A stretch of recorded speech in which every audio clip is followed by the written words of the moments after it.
Maxi Balandi a émission Le meilleur de la RDC. Mais il est temps d'identifier Moutinonso au travers de l'acte, au travers de Malobana.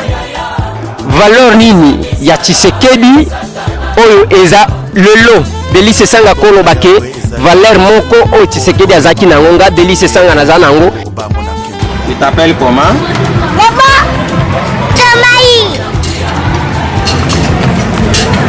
Comment s'appelle notre président?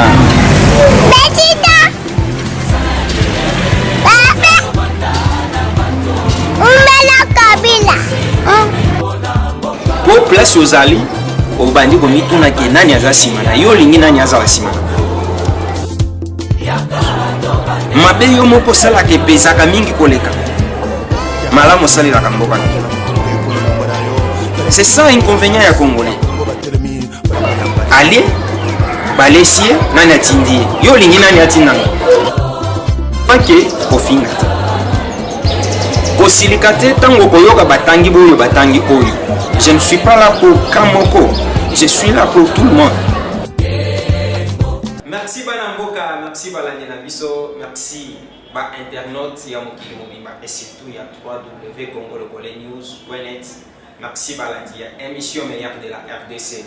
Et c'est mon makas pour na bakutani na biso na bino lisusu mokolo ya lelo pona ko beta masolo ya mboka na ebisaka bino ke bana misala toujours bisika masolo ya mboka ezali ndenge bo mesala kozwaka biso tozali susu lelo awa na biro ya mwana mboka maître Kitenge oyo azali coordonnateur national ya société civile révolutionnaire mwana mboka mbote to sepeli kwa yamayo Assuming the constant. Lelo to yandio na qualité non ya kozala maître mais to yandio en tant que coordonnateur national ya société civile révolutionnaire. Merci Mingi. Merci Banamboka, merci Balandi na biso. Ndenge bouti kolanda avec invité na biso mokolo ya lelo to kobeta masolo ebele. Boyebi la fois passée to otaki kolexela bino d'ailleurs déclaration oyo société civile révolutionnaire basalaki bazo senga démission ya mwana mboka Bruno Tshibala parce que a respecté ba principe ya rassemblement de makambo eza ebele ba reprochaki mwana mboka moyen biso to lobango eza te lokola tozana oyo aza censé kopesa biso éclaircissement na lisolo wana nde tozo partager tokolobela lisusu moi à côté ndenge boyebi na meilleur de la RDC actualité pe ekotaka boko découvrir yango na kati ya émission oyo nanu liboso mwana mboka tomonaki dernièrement bosangisaki bato ebele quand même na kati ya structure na bino bosali déclaration bozosenga démission ya mwana mboka Bruno Tshibala mpona nini bino bato botindaki ye bino bato bokomi kosenga lisusu wana? Non, merci Mingi de constant. Et aussi la mawa. Dans le sens que Namboka Oyo, nous n'avons pas une difficulté ou une crise socio-culturelle ou politique, mais nous avons créé une crise d'homme. Yangwe la qui cité tango biso société civile. Vous avez société civile Oyo a mis à adhérer dans l'Assemblée, mais tous les sociétés civiles Oyo a créé un rassemblement à partir du 11 juin 2016 dans le Genval en Belgique. Et en gros, tu crées un rassemblement de forces politiques et sociales acquises au changement. Nos sociétés civiles nous créé un rassemblement ou bien rassemblement et il y a qui nous voyait cocotte à la carte. On a créé la société civile puisque nous avons qui na Katia Genval. C'est-à-dire c'est-à-dire comme on appelle ya Mutamuntu et John Sekedi wa Mulumba et à Sona à Benz baye politique nyons à Benz pe baye société civile nyons puisque mboka ezotambola mabe dans le sens que bao bazo konza mboka bazangi ko organiser makonaki na délai constitutionnel. Oui. Tolingaki tokende kosimba mino kite totumba mboka te puisque on pouvait revenir que pour oboma ba congolais puisque tant beaucoup attaquer ba militaire ba mapinga wana eza ba mpinga ya Congo tant que vous attaquez Banini et ça Congo. Ce n'est plus important aujourd'hui. Et c'est tout le monde en Boka, Abanda Kolingani, Makamwani, et voilà. Yé, à Bengibiso, Tokendanzela, Yakimia. C'est là qu'il faut dialoguer. Maintenant, tu regardes quelqu'un qui a dialogué. Mais à mon avis, non. Vous avez vu, puisque c'est un peu de la France, na Belgique, tu l'as dit, dans le but, qu'est-ce que tout ça, les structures, mon boyer, il y a coach pour la lutte. Les nécessité tout ça, structure, les qui non dialoguant et dialoguant. Il y avait à peu près 9 composantes. Ces 9 composantes, n'a pas autant de soit y compris la société civile. Il y a un monde tout serait de créer plateforme de Bengami, rassemblement de forces politiques et sociales acquises au changement. 9 c'était Union Sozana. Oui. Il y avait, sous la bénédiction du patriarche il y avait UDPS et Alliés, il y avait Alternance pour la République, oui. Convention républicaine, Société civile révolutionnaire, le G7, qui était conduit par Charles Mando Simba. Oui. Donc, ainsi de suite, il n'a pas encore de sauté. C'est ça. Maintenant, les lots, Etienne Tshisekedi de Kofi, et à Kofi, mon bouton qui est côté de la carte de métal, le moniteur le binon, par une news balongwe, batmi en face, il y a des tibans, nous sommes encore réunis pour le président du conseil des sages, le président du conseil des sages, Joseph Olina. Actuellement, président de voilà. Puisque tout ça, on a reçu 22 critères. D'abord, nous avons une force politique, résistance politique, capacité de gérer dans la pression, d'organiser des actions de lobbying. Il y avait beaucoup de critères, à peu près 22. Ancienneté aussi dans l'opposition. Bon, il n'y a fait personne. Vous n'avez pas Joubert, Mikakode, Bruno Tchibal. Bruno Tchibal, bon, Bato Bazaki est responsable de la plateforme. Bruno n'était qu'un simple porte-parole. C'est que d'ailleurs, ancien parti Mogote. Non, il n'engageait pas le parti. Il était ancien secrétaire général de l'UDPS. Lui n'engageait pas le parti. Vous comprenez? Mais il est arrivé à Baninga Bango, de Babaniko engagé l'UDPS. À ce moment-là, nous n'avons pas refusé ou interdit, puisque tout le monde a dit c'est le conseil des sages. Mais accord les acquis signés du vivant de Tshisekedi. Oui. Accord où il y a Saint-Céleste, où il y a un accord du 4 décembre 2016 pour l'organisation des élections, la sécurité du peuple pendant la période préélectorale et le social du peuple pendant cette période préélectorale et électorale. Mais en mode accord, on est sur le chapitre 3, point 3, que le Premier ministre sera présenté. Dans la liste, il y a opposition politique par rassemblement. Puis à cause de la nommée, conformément et à disposition de l'article 78, il y a la constitution par mon conscient Boka. Ils ont obligé de sauver un rassemblement de le Premier ministre. Mais un monde de Tobimisi, Ndeko Bruno Tchibala. Pour être à quel combien de semaines de mission Misatoana et à Paul Bobaki. Mais aujourd'hui, quand nous parlons, vous êtes témoins. Social les Awapi. Social les autres empruntés. Ma première mémoire avec Bruno Tchibala, il n'y aura pas les élections. Ça, je vous assure. Et puis, c'est donc on pour constater un bouton. Et bon, il y a un monde comme une réponse.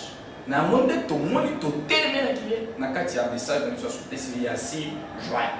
To lobi non comme Messi Bruno Tchibala nzeze. A salisi soni na biso. So ba y rassembler comme on est intellectuel. Ça va des lourdes responsabilités. C'est que vous êtes déçus vraiment. Déçus, non seulement nous, le peuple congolais est dessus. Dans le sens que aujourd'hui, à toujours le bas, passe Eleki. Vous trouvez dans un foyer, il y a un Congolais. Papa Zanabana 4, des autres de classe, des autres chômés. Vous comprenez? Nous qui sommes juristes à un certain moment, je ne suis pas juste comme n'importe qui. Je suis pénologue et criminologue. Mais comment réduire les taux de criminalité aux hommes en boca et puis par grossesse forcée, par mariage forcé? Comment les réduire? Si le gouvernement ne parvient pas à encadrer ces gens-là, c'est un danger permanent pour le peuple. Puisque nous avons une musique, c'est que nous avons constaté c'est quoi? Dans le cabinet, on a toute cette déclaration sur le 19 mars pour démissionner. Pourquoi? Il n'est pas à la hauteur. Il y a primature, il y a Mboka. Puisque un premier ministre, la première chose, c'est la personnalité. De la compétence. Vous comprenez? Et de trois, la capacité managériale. Exactement. Pourquoi nous le disons? Au moins, il y a un cabinet. Moi, mon bel moi, Azoya au directeur de cabinet. Au début, ex-directeur de cabinet, Michel Somme. Masolo, il est une honte. Et nous avons dit une honte, papa. Je vous assure, bureau à primature, ce qu'on continue avec le bureau à la directeur de cabinet, c'était l'ancien bureau du premier ministre congolais, Lumumba. Moi, je ne Lumumba, mais il y a moins de Samali du tout. Et comment il y a terrain de ring, il y a boxe. Puisque Oyo, à l'objet, Katanaye, Bokilo, n'a un chef. Des après ministre, il faut que vous directeur de cabinet. Non, c'est une honte. Bon, les bilans qu'on a une barbarie, une scandale, une dévastation. Donc, en plus, à Zub, à te délai, à tienne cabinet. Je n'ai jamais travaillé. Est-ce que c'est une honte? Pas question, ça le moyen, mon amour. D'abord, nous salaire. Les amis, ça nous soucie au salaire et réduit. Néo, ils ont la primature. Azo détourné salaire à Batoka. Avec le premier ministre de Matata Mpo, l'ancien premier ministre de Matata Mpo, il payait quand même un chargé de titre d'Abanda aux 2 200 000 francs, 2 400 000 francs. Mais il y a eu 300 000 francs.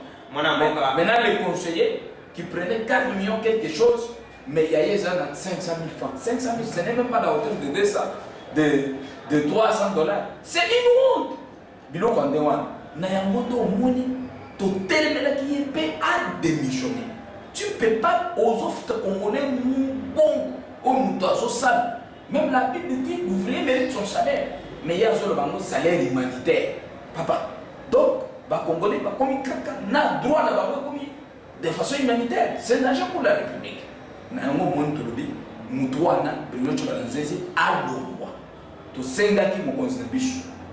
président du conseil de sage de rassemblement. Il y a là le Kazakh et Tchékisek de Wamulumba. Puisque Koki est présent, il mérite vraiment à Zogiza, on a maillé l'union sur la boîte, vous sentez qu'il est à la hauteur de ce poste-là. Malgré les autres privilégiés, Mikolo, Kimia, il sait pourquoi là il a été d'amener le pays. Dans le bilan, tout Sengaki a soumis à signer la responsabilité, puisqu'il vient de plein droit, il y a une liste, il y a 3 noms, dans le cas de Mukanda Moko, pour nous couper sur le Konzamboka, tous le Premier ministre Yassika. Pour être de notre balancée à l'Orwa. Ce qu'on y a ici, et ça dit son accord de l'obité, gouvernement ils ont dit à Léopard. Au moins Léopard ils ont dit, Oyo a outi Mazine, Oyo a outi Iman, Oyo a outi Vite. C'est ça, Oyo a outi Sangabali, Oyo a outi Renaissance, Oyo a outi Renaissance, Basangan, Oyo a outi Manière Mignon, Basangan. Maintenant, si la condition première est trouvée dans le cadre de Léopard, il faut en avoir clair. C'est de même avec ce gouvernement. Vous comprenez? Un joueur qui n'a pas de clair ne peut jamais être membre du joueur de Léopard. Mais si vous avez tout dit de Léopard, il y a une équipe. Il y a des autres il y a des joueurs de Léopard, il y a des conditions de club ou bien de changer de club. Non. Une honte. Abandiko créé ma sopo à quel combien de règles il y a la majorité présidentielle. Comme il a consolidé la majorité présidentielle, puisqu'on avait dénoncé avant qu'il ne signe le roi. Mais à ce jour, c'est à déshonorer. Une honte. Merci, mon amboka, Tozokoma Bisikawana. Mon amboka, vous en avez Katia Kolandawana, Zoloba, maître Kitengi Ferdinand, Oyo Azali. Le coordonnateur national et la société civile révolutionnaire, signataire, il y a accord, il y a 31 décembre, et puis Bazaba, cofondateur ya rassemblement bato basalaki ke mwana mboka Bruno Tshibala akoma bisika aza lelo bango moko bazosenga lisusu kolongwa na ye. Mais seulement maître eloko moko question moko ezoyelanga ntango boponaki mwana mboka Bruno Tshibala boponaki ye na critère nini et puis nini esali lelo bobenga ye incompétent? Bon, il y avait aussi une petite erreur dans le sens que Toyebanaki n'a milité. Moi, depuis 1994, que j'ai adhéré à l'IDPES, en 2011, au mois d'avril,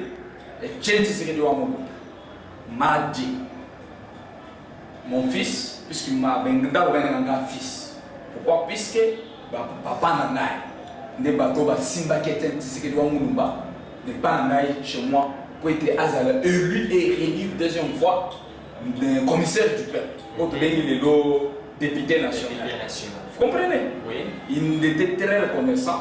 Tant que moi, autour de lui, il était très content. Il m'a dit, mon fils, vas-y à la société civile, je sais pourquoi on a été néoboé, pour être au peuple Makasi. Bon, on a un la société civile. Aujourd'hui, je suis là pour savoir, à cause de ça, bien sûr que je suis coordinateur national. Et puis, dans le cas de tous les Européens, il y a beaucoup de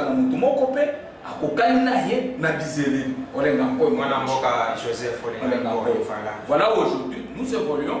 Premier ministre, même à l'IDPES, qui est identifié pour preuve de compteur, il dit que n'importe le siège à l'IDPES n'a restitué Yango et pas ya Bamamba. Ce qui veut dire, et tu sais ce qu'il dit? Oh, il y a un siège et si peuple. Le lot, il y a pour votre langue, c'est sa famille. Non, il confond des choses. Il confond des choses. Puisque quand il y a un symbole, on négocie encore. Signataire et Tshisekedi a investi le président Félix Tshisekedi. Il y a un Mukambi. Il y a un rassemblement.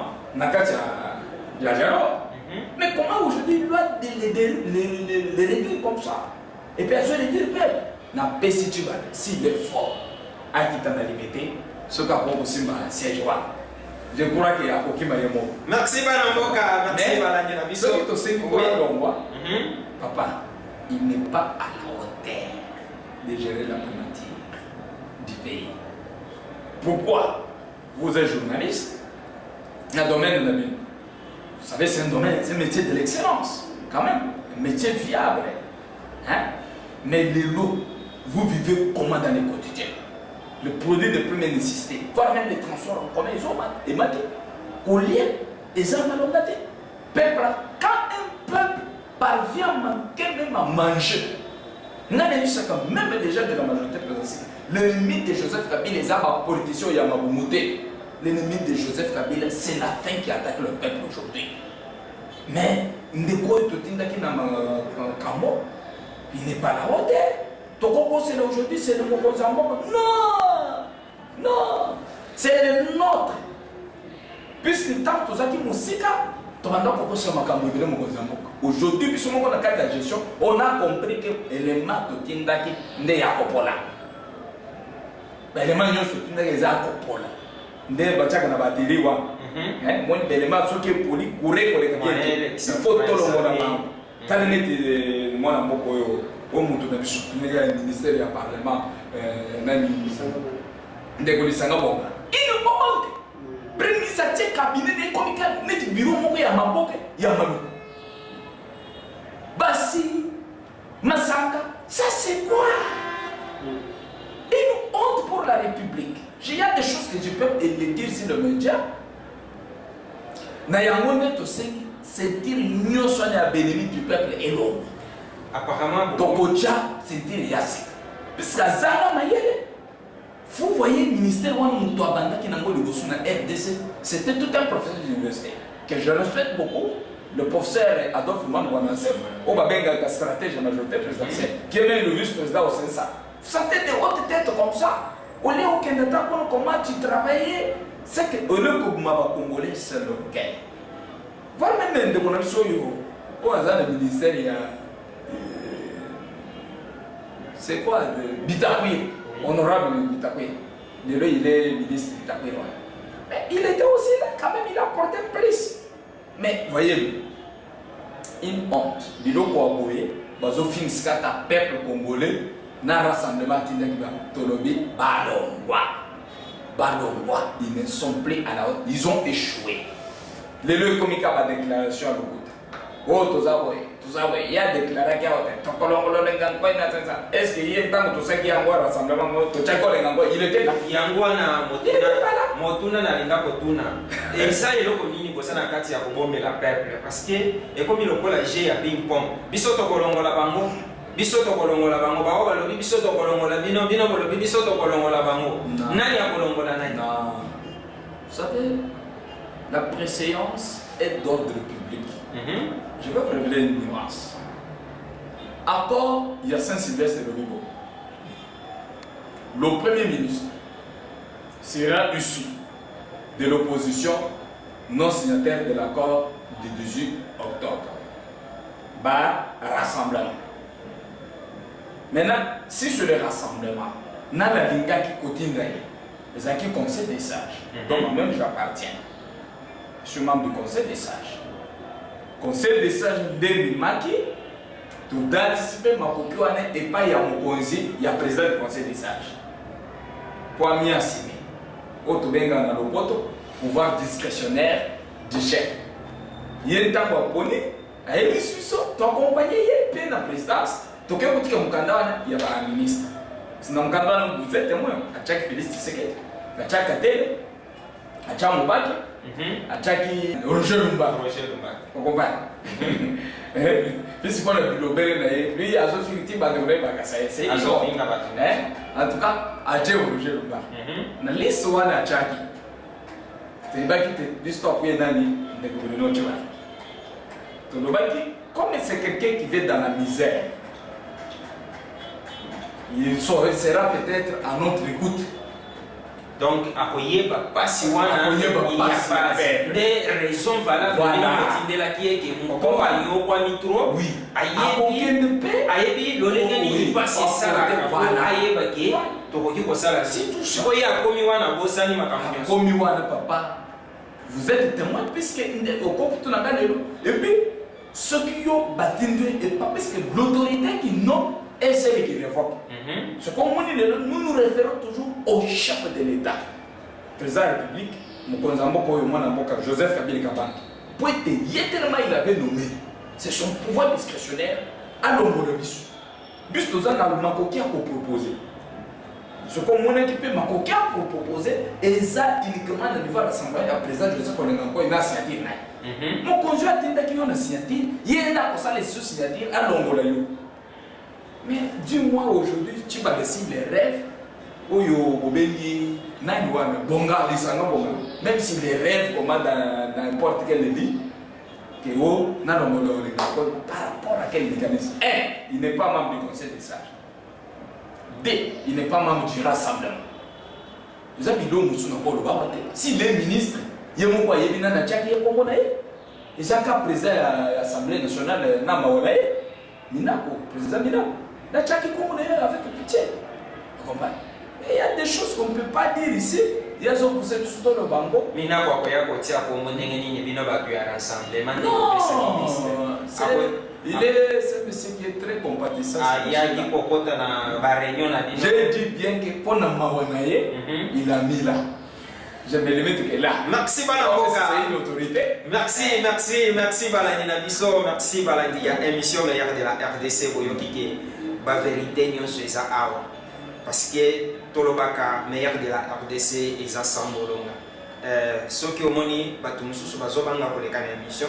Parce que Baébi qui Awa, Tolia comme nos côtés, et puis Tobanga Kako.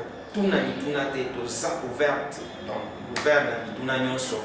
Ndenge tunaka ndenge pe biso tozana kati ya kotuna yango awa po tuyeba na kozwa vérité et puis vous êtes bien informé. Maître, je crois aujourd'hui awa qui misère makambo ebele mais seulement que tozokende déjà na maboko les lots déjà le 15 le 16 déjà tozokende d'ici là dépôt ya candidature candidature dépôt ya candidature na magistrature suprême mais lelo bino bozosenga kaka bozoinsiste kaka mwana mboka tolino cibala yeba na kodémissionner bomoni te ke quelque part bokoki kozala bozojouer jeu ya pouvoir po bofreine lisusu maponami avec les bale ya mwana mboka brino cibala biso tokotaka na démagogie te. Vous savez, la société civile, c'est l'aide du peuple. Vous comprenez? Le problème est toujours le bas. Yo le bien token de mapona. Bana ba token de congé dans 10 jours. Bana classe. Rentrée scolaire académique. D'abord, aller dans toutes les écoles. Ngana zo ken na école belé pour demander les dérogations pour ba para bazo ya ko société là. Ça je dis vrai. Plus la société civile, c'est une plateforme, mais il y a pas syndicat belé. Il y a pas enseignant tout ça là-bas. Je plaide moi-même aujourd'hui dans l'école. Va même à l'université de Kinshasa. J'étais là. Moi-même, j'assiste là, j'étais là. Vous comprenez? Je vous assure, c'est une honte. Au col de ton moni, vous osez, le bat, ton moni, ou la question misère, le bat, biso peuple te constater misère, puisque dans le peuple, vous faites partie du peuple. Pas si haut le peuple a joué mon âme. Quand élection, il y a combien d'exactés, il y a combien de sociétés exactés, il y a combien d'attaques en zéro, qu'est-ce que vous avez des choses dans le monde exactés. Carrément, vous êtes ici, je veux voir le 23 décembre 2020. Selon nos priorités, Zadi. Pour ce moment, il y a les cadets ou bien ma ponami oyo. Vous savez, on dit en français, l'urgence ne précède pas le nécessaire. C'est-à-dire, dans les notions d'utilité, vous comprenez? Les élections, c'est la nécessité. Tandis que Koliana Komela, c'est l'utilité. Vous comprenez? Vous pouvez, si vous n'êtes pas utile dans la société, vous ne serez pas nécessaire. Et c'est le peuple à mieux retrouver, puisque les élections, c'est les cadets du peuple. Il y a un moment où c'est émis tenir des élections et ça le 23 décembre. Mais pour le ça ne change rien. Et quoi non, c'est pas de quoi. Le principe est que les hommes passent, les institutions démerdent. Parce que dis-moi, Mbongo Oyo, gouvernement à Pesaka, Nakati à Pesaka, c'est les Agawapi, na budget. C'est déjà planifié. Parce que les budgets, c'est quand c'est ça de prévision. Bon, dis-moi, ça écoloca handicap niveau. Kasi ko mutu akoyawa il faut atia équipe na ye en place. Il faut asala makambo susu ba Alexa ye na parlement ou misa. Ba voter budget na ye aba non, on ne vote pas le budget. On ne vote pas le budget. Les akaka programme il y a gouvernement déjà défini dans le accord il y a 5 semestres. Il y a c'est ce qui fait la quintessence de l'accord. Et c'est ce qui fait l'ossature générale et accord. C'est-à-dire, il y a un nécessité de tout signer accord avec les Amaponais, les aides sociales, les aides sécurité. Les lots à vous ne voulez pas. Na est comme na ouvert. Jamais. Comprends? Moi j'ai une grande famille dans le sud Kivu. Tozo kufa. Bon, tozo kufa na est mon bureau. Sécurité za. Na Kasaya au monde. Na Kinshasa au monde pour nous. Peuple comme pour vivre une sécurité grave. Pourquoi? Dans un État, dans une république, de Makambo Tokoyaki. Yango, Mutubiso Toje, Yendazo Kokade. Au lieu d'être tous à la rattraper par l'histoire politique, Nalikamoya, trépidé doit une compétence à Moto, et c'est guéri tous jouer souplesse, tout sauver le peuple congolais. Les lots, on t'a fait le voir. Signé APC. Soyez dit Kamboua. Il parle de trahison en trahison à dédoubler. Baboya qui dédoublement des partis politiques. On a même interdit le ministère de l'Intérieur de ne pas se mêler dans cette affaire des partis politiques. Mais aujourd'hui,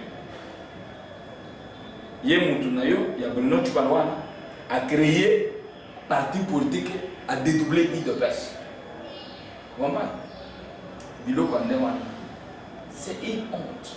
Hôtel Constitution, il n'est pas à la hauteur. Puisque l'État ne se dirige pas sur base de communiqués, sur base de ta maison ou de ta station privée ou particulière, mais l'État se dirige sur base de principes, sur base de droits, de normes.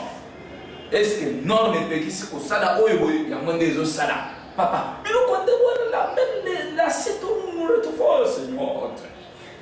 Banamboka, tozo qui est déjà vers clôture, il y a thème oyo tozala ki nango, maître, ozota la caméra, ozope sanano conclusion.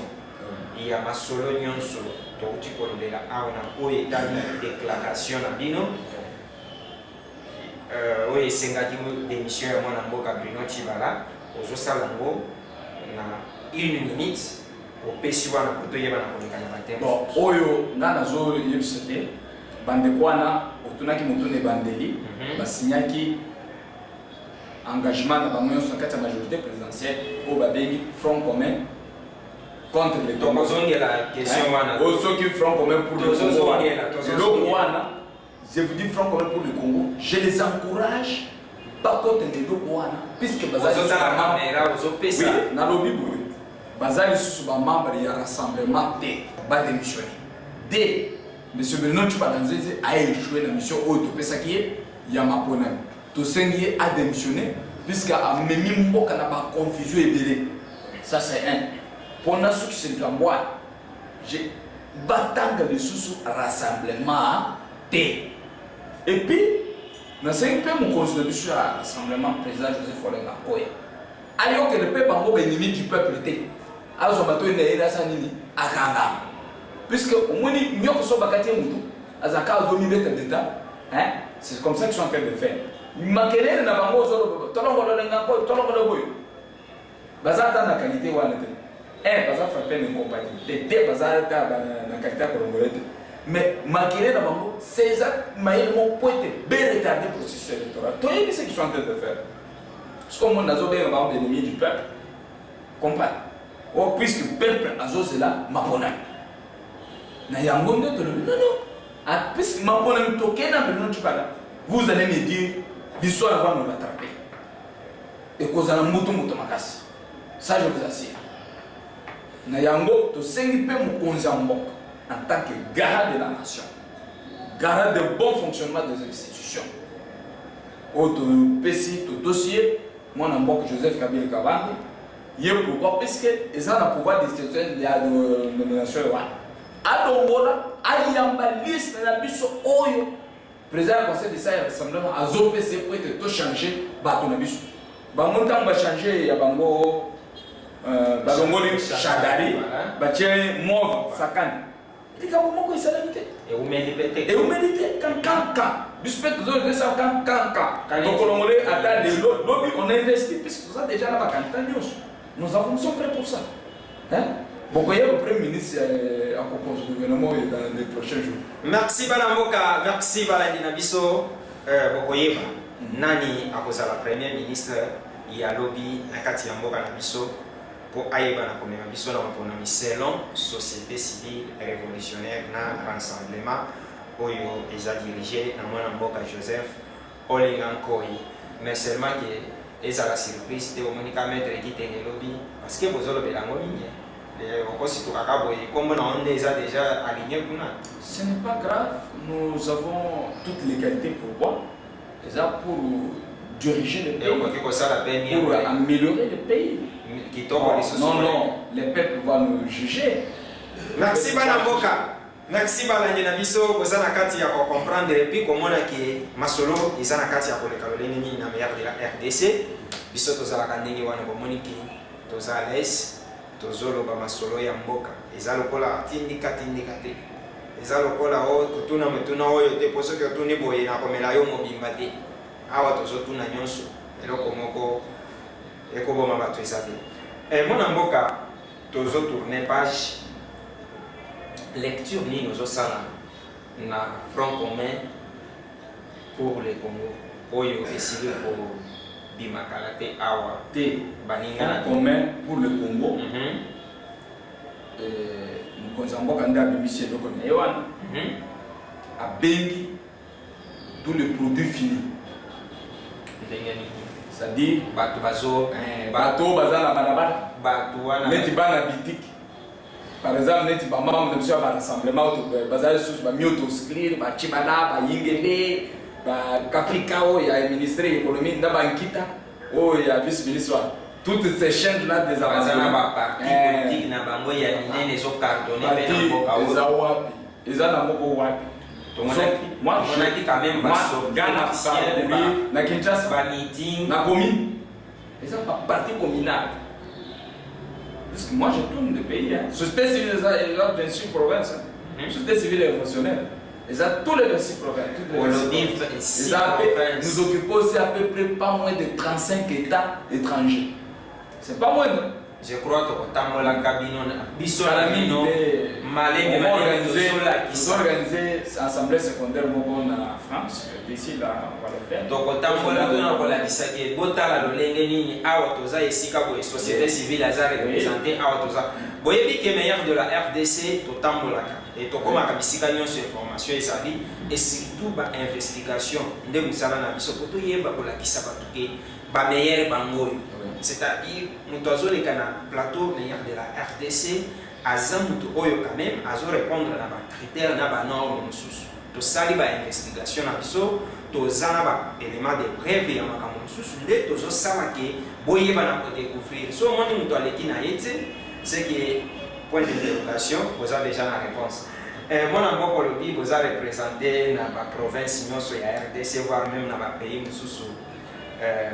Libanda ya mboka olobi ke lecture wana na utaki ya bango te front commun pour le Congo ezaka ya ba produit fini te quand même front commun non je dis bien ceci mokonza mboka zu ba tunyoso ya biso ba ke ko senga ye parce que moi j'ai compris j'ai de l'état qu'on a un monsieur très sage et très intelligent. C'est vrai olobi ba bango ndemu ko basengi Comme il y a derrière la majorité présidentielle, au lieu de baya beaucoup des autres na bango a créé les bango et c'est que base na ngambo na bango oh avec front voilà et loko wana les loko baseli nit ba moko bazana ba escrit ya kokendete niti ba tunamso la muzika point de refuge oui point voilà vous autre bien dans la Bible qui est village de refuge voilà vous comprenez pas ville village de refuge de côté loin.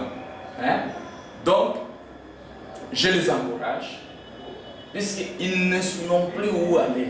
Dans le rassemblement, la majorité peut basater. Ah, ouais, mais je ne sais pas appeler, puisque dans la famille, il y a pas petit oncle maternel, et l'autre qui est à front commun, c'est l'oncle de la majorité présidentielle. C'est que ceux qui n'ont pas c'est ça mesure de grâce au Joseph Kabila à Sali qui est. Non, je ne saurais pas trop définir, à mon sens. Merci, Madame Moka. Moi, je les encourage parce qu'ils n'ont plus la place au rassemblement. Comme ils n'ont plus la place au rassemblement, ni à la société civile et révolutionnaire, je trouve que. Vous savez, nous, on est révolutionnaire pourquoi? Par rapport au changement. Changement mental. Changement politique, économique, culturel et social. Dès lors que vous nous amenez dans des antivaleurs, c'est ça les mots qui rongent la République. Maître, vous avez le compas. Mais il y a un monde qui est tozobo ya kwete ekota awa na rassemblement te. Oyebi ataba okosamba tikala okoloba makambo zolo te. Bozamu no makasi na moni penza ke olenga ko ya forme. Non, le problème ezali il faut éclairer l'opinion. Non, ce sont des nuances. Ce sont des nuances. Bon, puisque il faut moi vivre des réfugiés ça. Dans le sens que on découvre sur notre place à côté. Voilà. Bon, vous verrez comme honte et l'autre qui ne parle plus du rassemblement. C'est une honte d'abord pour la République. Vous êtes membre de l'opposition. Vous êtes le gouvernement d'union nationale. Il y a moins de cette érébule pour voter le gouvernement d'union nationale. et comme on dit gouvernement sikoyo il y a majorité élargie. C'est ça place qui tozolinga tolongo na bango pour tocha ba ministre oyo bazaya opposition.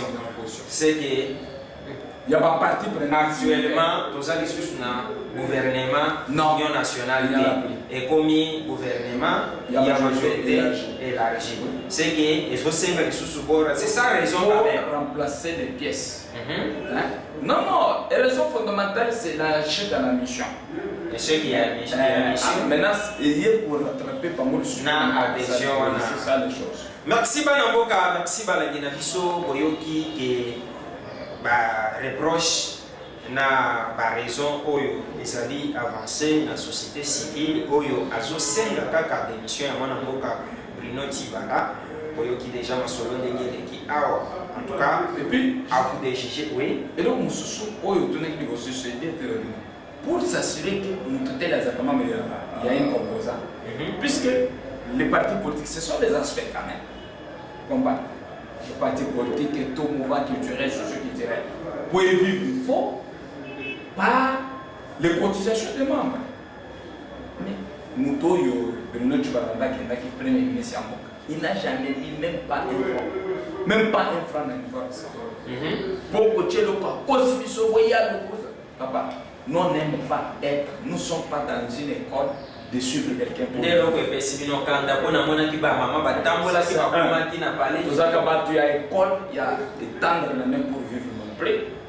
Il y a école, il y a travailleurs. Ça c'est un. Deux, les restes des ministres. Nous doit à mon côté.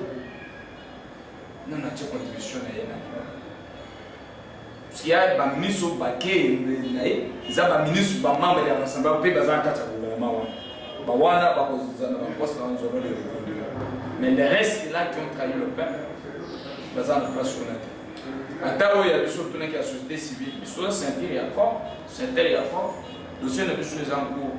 Je crois que ça sera arrangé, c'est pas un grand problème. Voilà. Il faudra d'abord la pièce, le trait, ça est long. Question sur les parce que ceux qui ont na kati ya gouvernement tozoyoka bakomo mususu ya société civile nazoyeba te différence nini ezali entre bino société civile révolutionnaire na société civile oyo mususu wana oyo baza ba signataire ya accord ya 18 octobre. Non, au terme de l'accord du 31 décembre sokotangi na préambile nango on a dit que aux généralités dans chapitre 1 les signataires de l'accord seront appelés parties prenantes. Va définir qui sont parties prenantes. Les assises. Tous la partie prenante, majorité présidentielle. Et Kangamina, Mwanamboka, Joseph Kabila Kaban, Joseph Mokozi Mboka. Tous la deuxième partie, l'opposition signataire de l'accord du 18 octobre. Vous avez Kangamana, Mwanamboka, Vital Kamere, Susami Badibanga et de José Maki. Pourquoi? Oui. Nabandikai, Steve, Bamunde Bato. Tous la troisième partie composante sur un rassemblement de forces politiques et sociales acquises au changement. Vous avez pour Kambana, Mwanamboka, Tchentsiki Wamulumba, paix à son âme. De Obiso à rassemblement. Tous la quatrième composante. Opposition républicaine. Kolonango, Mwanamboka, président du Sénat. Léon Kengo. Tous la cinquième. Société civile signataire. Et les fronts. Les fronts pour le respect de la Constitution. Oui. Oyo, Mwanamboka, Jean-Pierre Bemba, Abanda commandé, Nakatia Boloko Yana E. Aujourd'hui, il est libéré, vous savez ça. Oui. Nakatia Boloko Yana E. Zakina Bazaïba, Maman Bazaïba, honorable, Nabatolay. Tous un sujet, Autobéni, société civile signataire de l'accord du 10 octobre. Nous avons Madame Magui, Kia, Madeleine, Canada, Naba Monseigneur Pouy. Vous comprenez? Oui. Tous allez siko lelo. Tous allez sous Yasuka, Autobéni, composante Yasuka, société civile non signataire. Oui, ils ont pour Nabichou. Yangonde et Salakite qui est des sociétés civiles. Signataire, il y a accord du 18 octobre, où il y a d'un côté la majorité présidentielle. Non signataire, où il y a à côté, il y a rassemblement. Voilà, c'est ça. Vous comprenez? Il y a un monde de toutes les sociétés civiles signataires, non signataires. Dans le côté, il y a le gouvernement. Bapesi na annexe A, où il y a le format du gouvernement, l'arrangement particulier. Établir le portefeuille, c'est-à-dire il y a ministère, il y a ministre, il y a ministère, il y a vice-ministère. C'est-à-dire ministère autant, vice-ministère autant, total autant. Biso, tout ça, il y a société civile, il y a ministère moko. Dans le monde, madame a dit qu'elle est là. Il y a biso, tout ça, il y a moi, il y a encore. Il y a un monde où il faut reconduire mon signataire John Quake. Il signataire de l'accord du 18 octobre, il vice-ministère de la coopération internationale. Il va reconduire un poste à Colombo. On va mettre une nouvelle pièce. Bon. Puisque mon président Boto comme il a eu un soir. Deux pour soit sous et puis c'est ça, va est déjà saisi pour régler cette question. Ce n'est pas grave puisque le Conseil national de suite. C'est que la ministère non, il faut qu'on applique l'accord. Ce n'est pas une aide qu'on va demander. On demande qu'il aide. On doit appliquer l'accord en respectant l'accord. Toutes les composantes doivent se retrouver dans les tâches réparties. Dans le Conseil national de suite de l'accord, dans le Sénat, dans le Sénat, dans le côté de la société civile, nous avons recommandé les délégués là-bas. Tout ça, les délégués, il y a des sociétés civiles, nous avons recommandé. Les alliés, ça n'empêcherait pas que le gouvernement puisse récupérer nos sociétés. Cela, ce n'est pas grave, puisque il y a grave, il y a Sony en Bok. Comprenez? Sony en Bok. Il y a Monde Babé Bango, ma partie prenante. Il y a quoi? Je crois que c'est clair. Oui. Il faut éclairer notre peuple, puisque à Corwana, toujours que nous avons une sensibilisation. Pour te comprendre ma casse. C'est un travail qu'on a. Merci Banamoka, merci Balandina Biso. Toyebisa kabino ke bisika masolo ya mboka ezobeta mabiso tozalaka wana po toyeba ke wapi bakoteka mboka wapi bakobikisa mboka tokotika te mboka eyeba na koteka ma bien pasi yekota na mboka aussi longtemps que tozali bana bisala na bino tokosala mosala wana po toyeba na kosungana. Mwana mboka liloba moko lisusu par rapport à la libération ya mwana mboka Jean-Pierre Bemba. Non, c'est juridiquement par là, il faut s'adapter aux normes internationales. Puisque le droit international, c'est un droit compliqué. C'est un droit des intérêts. Bon, dès lors que mon amour Jean-Pierre Bemba est libéré, est acquitté. Bon. Nous avons constaté, on a pris acte. Ça va, c'est un vice-président de la République, c'est un sénateur qui est là et acquitté par rapport à l'infraction internationale ou à crime international. Comme il est acquitté par la même cour, nous encourageons ce qui s'est passé. C'est bien. Donc, il doit se retrouver dans sa liberté. Est-ce que Tokoko Lobela est de la part de ces pays par rapport à Bangoula, nous sommes en Boka Jean-Pierre Bemba, et puis non, c'est Azakité. Non, maintenant, puisque le droit loge dans les nuances. C'est question maintenant, il y a défense. Bon, vous savez, là, je ne peux pas aller trop vite. Je suis juriste, puisque nous ne vivons que des judiciaires. Nous vivons que des judiciaires. Dès lors que je suis consulté dans ma qualité, là, je peux beaucoup plus me prononcer. Donc, le problème est que nous sommes contents de sa libération. C'est bon. Et ce qui peut faire à ce qu'il y ait une crédibilité de la CPI, c'est de ne pas avoir arrêté la personne dans ce sens-là et arriver de le priver la vie du sang et dire qu'il est acquitté sans aucune faute. La défense est en macasse, puisqu'il y aura des dommages intérêts qu'on passe surtout ceux qui ont des actions vexatoires téméraires.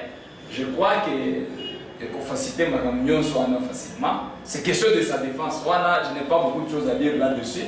J'ai pris acte d'être monarchie libération. C'est très bien.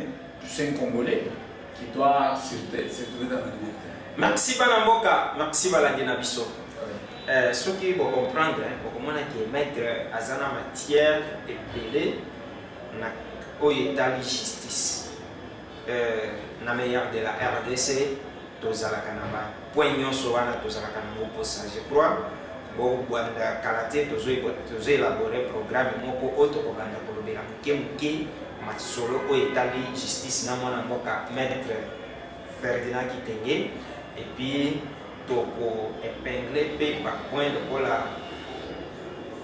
Abanda pour expliquer sur le ligne accord et ça là qui article par article parce que il semble que va te donner bazana ignorance parce qu'on comprendre que parce que yo accord et le bama qui mais etikali kaka mon accord contenance o ezala donc exact bloko wana to kozala posa ya ke to banda ko développer en malembe ata 5 minutes 10 minutes explication quand même pour être batu bayeba na kofonga.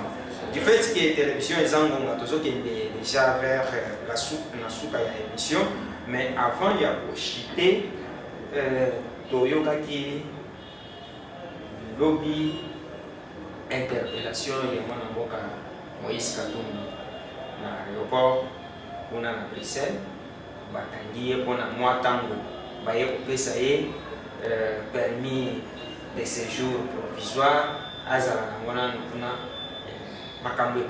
Compliqué. Non, si je vous ai dit, c'est-à-dire le droit des OI, c'est quoi? Les droits des organisations internationales. Vous comprenez? Puisque vous pouvez tout faire dans votre État et vous serez ciblé par conséquent reproché par les lois du pays. Dès lors que quelqu'un est en dehors du territoire national, il va subir la rigueur du droit international. On comprend. Maintenant, le droit international a ses normes de façon stricte, impérative et dérogeable aussi. On comprend. C'est-à-dire, contexte où de l'obéni n'a pas de qu'on a ailleurs des appropriétés. C'est-à-dire qu'il est rattrapé par les droits français, les droits belges. Ce n'est pas les droits congolais de Moïse Katumbi. C'est ainsi si il se retrouve dans une irrégularité.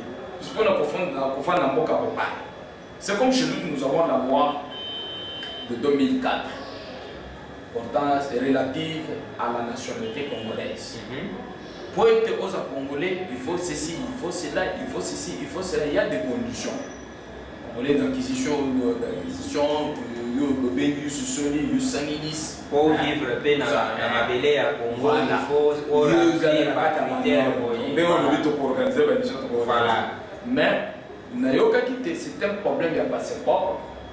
Il y a des choses biométriques ou électroniques, des choses comme ça. Biométrique. Il faut qu'on en il s'agit de quoi? Puisque des questions juridiques, les questions si tu n'as pas le contexte ou l'affaire, si tu n'as pas l'effet tel que ça a été.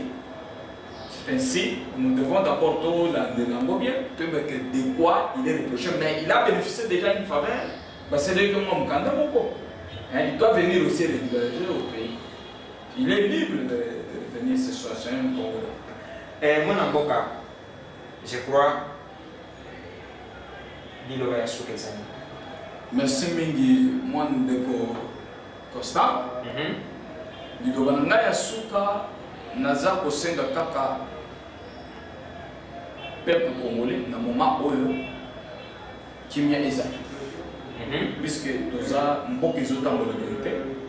Toza en période ya élection électorale. Au cas qui était d'ici le 23, il faut battre dépôt 24 dépôt et candidater à la député dans la provinciale.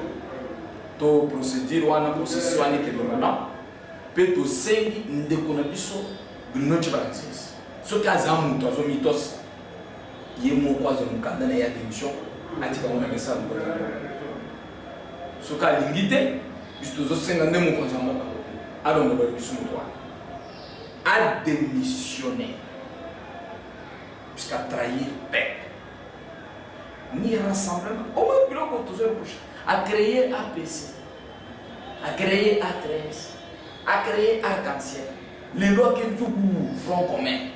Donc, on a dédoublé IDPS. C'est une Papa, je ne sais pas les fonds. Donc, Bustozo Morkas, succès Wana bien. Attends, maintenant, je ne peux lui donner un conseil. Quand il y a la majorité présidentielle, moi je constate encore un danger. Puis c'est un danger pour le nation. Pourquoi? Parce que comment le Cameroun il s'autoproclame maintenant autorité morale, il y a APC. Il y a Front commun. Ou bien autorité morale de la majorité présidentielle.